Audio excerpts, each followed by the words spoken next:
Hey guys, welcome back to the channel. Mr. Wiz here with another fun and exciting lesson on coding with MakeCode Arcade.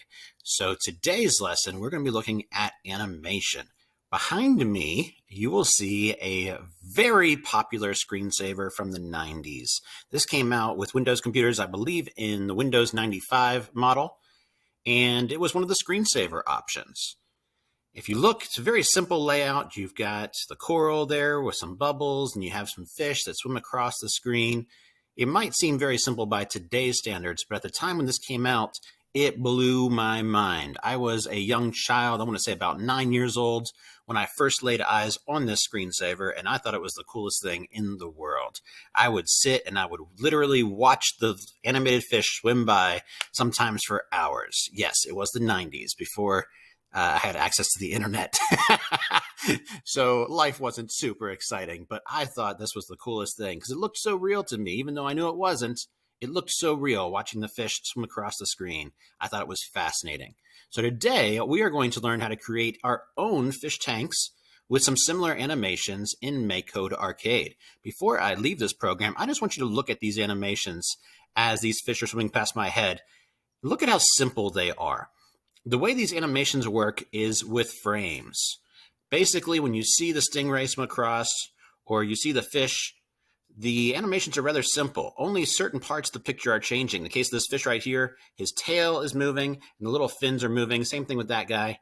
So you have the fins moving, you have the tail moving, some small subtle changes, and these animations are created by a series of pictures. Frames is what we call them, that are played in order and put into a loop, and that creates the animation. And then the image or the sprite is simply moved across the screen. So the combination of the movement plus the frame changing creates the realistic animation that you see here. Well, realistic for the time, right? So we're going to go ahead and take a look at how to do stuff like this in MakeCode Arcade. Always, the first thing I need you to do is to make sure you are signed in. Make sure you see your name or initials in that top right corner. So if it says sign in, then you need to click on that. But as long as you see your name or initials, you're fine. We're going to create a new project, and I'm just going to go ahead and call it Aquarium. And we're going to create our own fish tank sort of program here, similar to the one that Windows 95 made for their screensaver. So please follow along with me as we go through this, and we'll learn about animation along the way. So first thing I'm going to do is I'm going to go to scene, and I'm going to grab a background image to put in my own start, and we're going to use the one that looks like underwater. So we're going to use this one, kind of similar to the one we just saw. Now, of course, you can edit these if you want to, but I'm just going to use the one straight from the gallery to make it a little bit easier for myself. So now I'm going to create my first fish. I'll go ahead and grab one from the gallery. Actually, hold on. You know what? No. Pause, stop myself for a minute there. I'm not going to grab a fish yet, because when we animate, the images that we use in our frames are actually going to replace whatever I put here anyways.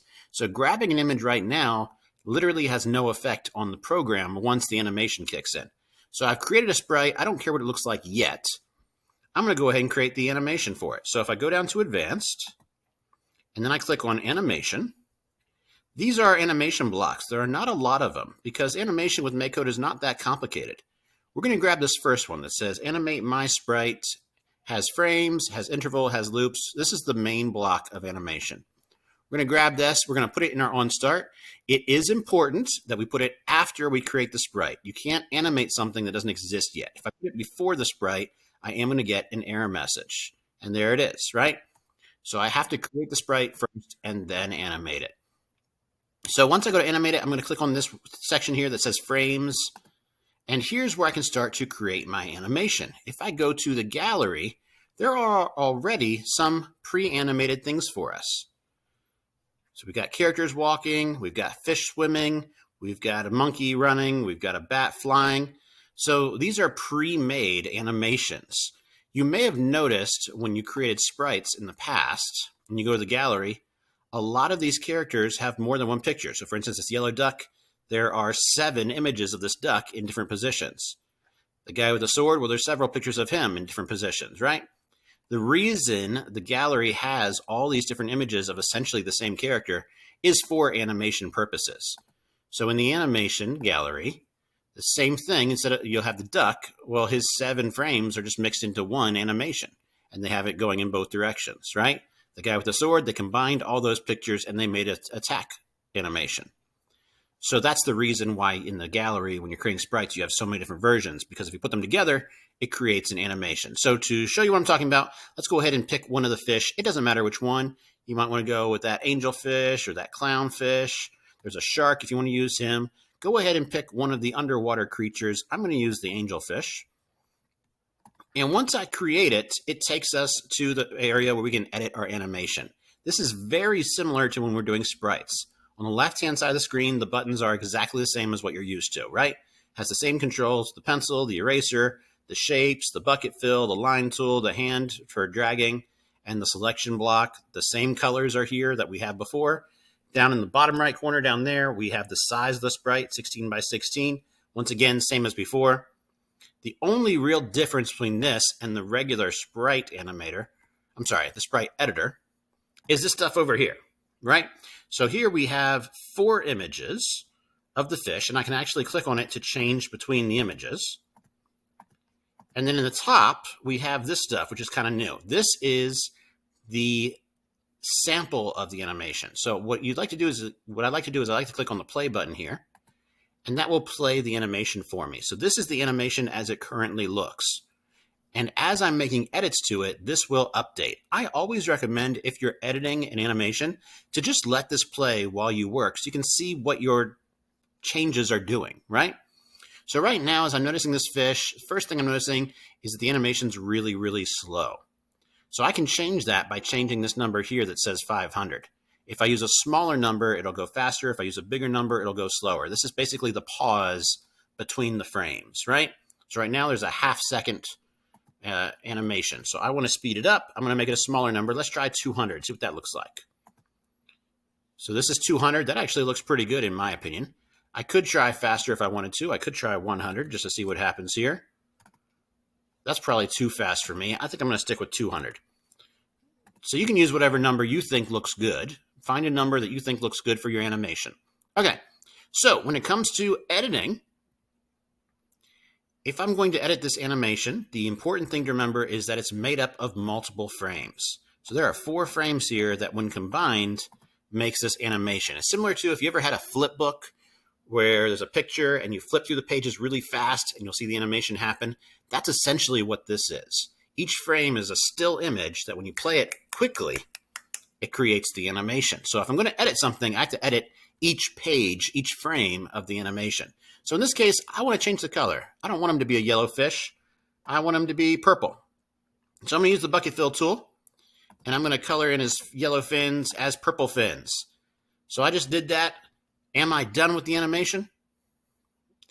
Are these changes going to affect the entire animation? No. As you can see playing next to me, it's only purple on one of the frames. The rest of the time it's yellow. So if I want it to be purple all the time, I need to go to each frame and make it purple on each of the frames. This will give me the animation of the purple fish. And there we go. And that actually looks pretty good. I really like that fish. It looks like I wanted it to look. Okay, so now that I'm finished editing it, I can hit done. And now I have the animation, and as you'll see, there's my fish. But he's not animating right now. It looked like when the program started, he animated a little bit, but then he stopped. If I look at the animation block, it says animate my sprite. It has the frames that I created. It has the speed that I put. That's a fun little thing you may have noticed. When I change the number here, it also changes the number here. So you don't have to change it in both places. It changes it automatically for you, which is pretty nice. The thing that's different is the loop button here. The animation is not looped. So I'm going to turn loop on, and now the animation will start and keep going. There it is. I'm going to zoom in so you can see it better. My fish is now animated. He is swimming. The only problem is he's not swimming in any particular direction, right? So in order to really make this look good, I should also have the sprite moving around the screen. So here's what I'm going to do that. I'm going to grab an on-game update, and I'm going to set a time for it. Let's say every second. And I don't want I don't want this fish to swim in one particular direction. I just want this fish to kind of swim all over the aquarium, right? So what I'm going to do is I'm going to make it so every second he is given a random direction. So let's go to set velocity. Now you can do yours a little different. You don't have to copy this part exactly if you don't want to. But I'm going to have him swim, and I want it to be random. So I'm going to go to the math section, grab a pick random, and I'm going to put it on both the X and the Y. So basically what's going to happen is I'm going to give it a negative and a positive number.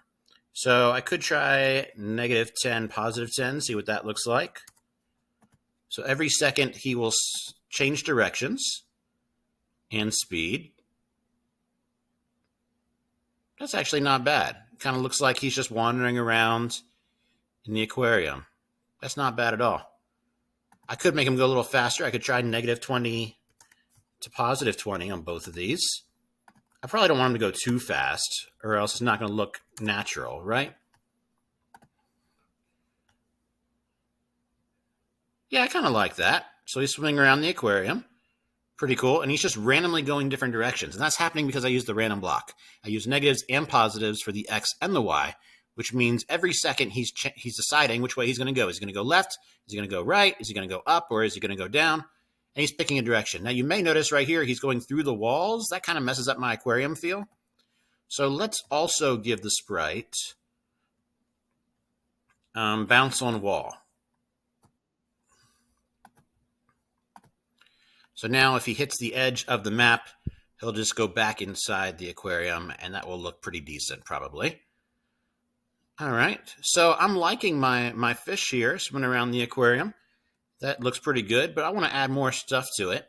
So in the screensaver that we watched, the fish weren't just swimming around normally. They were also coming from the side of the screen, and they were going these diagonal lines, different directions. So let's create some fish that do that too.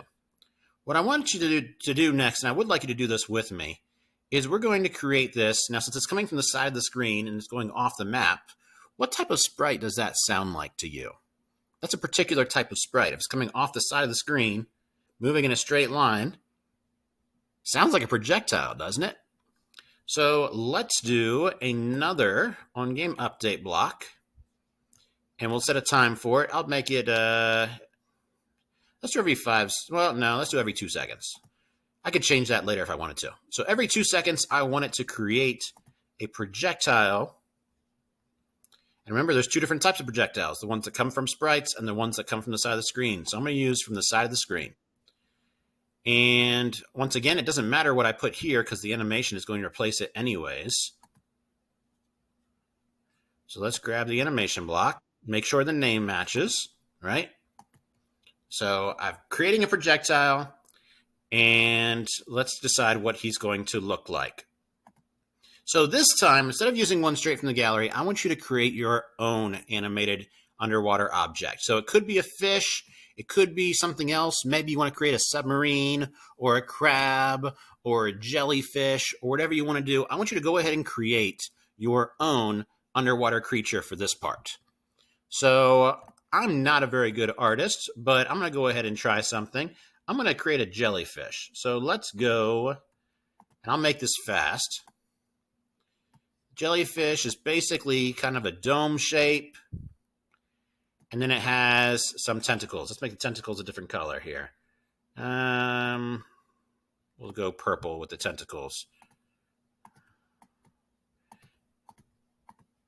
Ooh, I didn't do that right. Okay, I didn't do a great job here, so let me erase parts of this. Let's erase that one and that one. Okay, and now to make my life easier, I'm going to use the selection tool. Control-C to copy, Control-V to paste, and now I don't have to create 3 new ones because I can just paste them. So this is the first frame of my jellyfish animation. So over here on the right-hand side, you can see there's one frame. That is not an animation yet. This is just a sprite. In order to animate it, it needs to have multiple frames, right?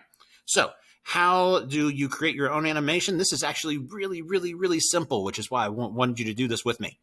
I've created my first frame. If you haven't done this yet, pause the video, finish your sprite. You're just creating one frame right now because we're going to animate it in a second. So whatever it is, whether it's a crab, a fish, a submarine, a jellyfish like me, create something that's going to go in your aquarium. We're only creating one frame right now. All right. So now that I've finished my first frame, to create the second frame, I'm going to click on this button right here, which is the copy or duplicate button. If I click on that, here's what happens. It created a second frame for me. Now, the second frame it created is an exact copy of the first one, right? Which means that right now I don't have an animation yet. In order to animate, the frames need to be different. But by copying the frame, it made less work for me, right? So I'm going to now change something about my jellyfish so that it'll animate. What I'm going to change is I'm going to change the tentacles. So I can actually just select them with my tool here. And maybe I want to do a little flip. Oop. So now they're going the opposite direction. So now I have a simple animation where they switch directions when I switch between the frames. So let's go ahead and test it out. I'm going to hit the play button here. And that's my animation. That's actually not bad. Now, I could change the speed if I wanted to. 500 is what it is at right now. I actually kind of like it at 500. I like that. I'll just leave it that way. Now, I could add more frames if I wanted to. I could just keep on duplicating this and make sure I change each one. But for the sake of this video, I'm going to keep it very simple and just use these 2 frames. For yours, use as many frames as you want to. But just keep in mind that every frame needs to be slightly different than the frame before it, right? So if you're making a fish, its fins should probably move. Or maybe its mouth moves. Or maybe its tail moves, right? One time when I did this project, I made a submarine and I had a propeller on the back. So every frame, the propeller moved just a little bit. And that way, when I played it, it looked like it was spinning, right? So whatever you do, make sure each frame is slightly different. So I've created my second creature to act as a projectile. It's going to come from the side of the screen. Now, right now, it's only coming from that one corner, and it's shooting in that diagonal line because I haven't given it randomness yet. So let's go ahead and put some random blocks from the math section inside of the VX and the VY. So we're going to give it a random VX and a VY. And we want it to come from any direction. So once again, I want to use negative and positive numbers. The bigger the number, the faster it's going to move. So I need to decide now, how fast do I want my jellyfish to move across the screen? Probably not very fast. Jellyfish are slow creatures. If I was doing something quicker like a submarine, I might want to use a bigger number. So for this, I'm just going to use negative 10 and positive 10. And right now I have it creating a new one every 2 seconds. Oh, I forgot to loop. So right now the animation's not working because I forgot to turn the loop on. So let's turn loop on. There we go. And let's see what it looks like. So I've got my purple fish swimming around the screen randomly, and I've got my jellyfish moving across the screen in different directions, at different speeds. Not bad. I do feel like I have too many jellyfish on the screen right now. So let's change it. Instead of coming every 2 seconds, let's do every 5 seconds. And I can see what that looks like here. Yeah, this isn't bad, guys. For a quick little aquarium that I made, this isn't bad. I want to see what you guys made, though. So you've seen how this works. You should have. Here's what I'm looking for. Here's what I'm looking for in your aquariums when you show them to me. I would like you to have images from the gallery that you edited, just like I turned my fish purple. Create your own images from the gallery that maybe you edited. I would love to see some original fish, right? So like I made the original jellyfish here. What kind of fish do you want to make? Or it doesn't have to be a fish. It could be a submarine. It could be a crab. It could be something else you might find underwater. But I'd love to see some gallery animations, and I'd love to see some original animations. I want to see them move around your aquarium. I want to see what it looks like. So once you create your aquarium, please share it with me. You guys should know how to do that by now. You have to click this little share icon right here. Name your aquarium. If you want to change the name, hit share project, copy the link that it gives you, and post it in the comments. I want to see your aquariums. So make sure you do that. If you learned something new today, please make sure you remember to like that video. If you have not subscribed already, please make sure you subscribe. And don't forget to let your friends and family know about this page and how they can come here to learn to build fun games. All right. I'll see you guys next time.